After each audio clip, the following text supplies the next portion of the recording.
পৰম শ্ৰদ্ধাৰ সন্মানীয় আজিৰ পবিত্ৰ গণৰাজ্য দিৱসৰ পতাকা উত্তোলক মহোদয়, উপস্থিত সন্মানীয় ছাৰ বাইদেউসকল,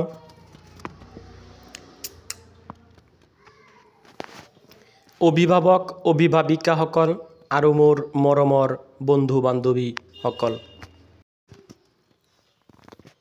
সকলোলৈ মই নৱবৰ্ষ ও আজি গণৰাজ্য দিৱসৰ আন্তৰিক শুভেচ্ছা যাচিছোঁ।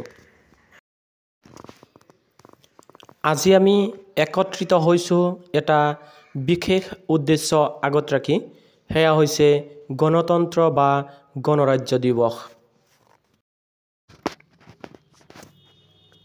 আপোনালোকে জানে যে আমাৰ দেশখন বহু বছৰ পৰাধীন হৈ থকাৰ পিছত 1947 চনৰ 15 আগষ্টত স্বাধীন হয়।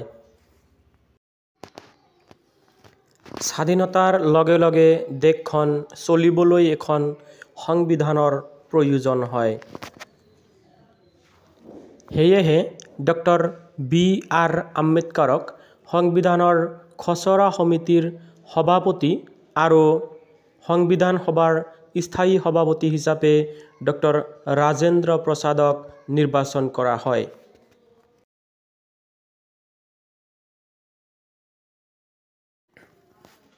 সেই অনুসৰি 1949 চনৰ 26 নৱেম্বৰত অৰ্থাৎ 2 বছৰ 11 মাহ 17 দিনত আমাৰ ভাৰতবৰ্ষৰ সংবিধানখন ৰচনা কাৰ্য শেষ হয়।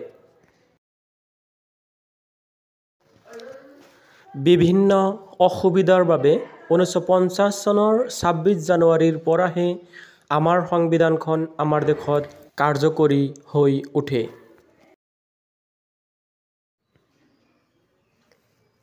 সেয়েহে আমি 26 জানুৱাৰীক গণৰাজ্য দিৱস হিচাপে পালন কৰোঁ।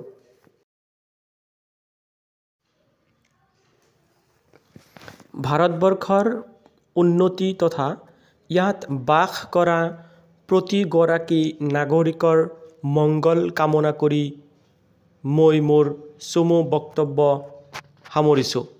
ধন্যবাদ।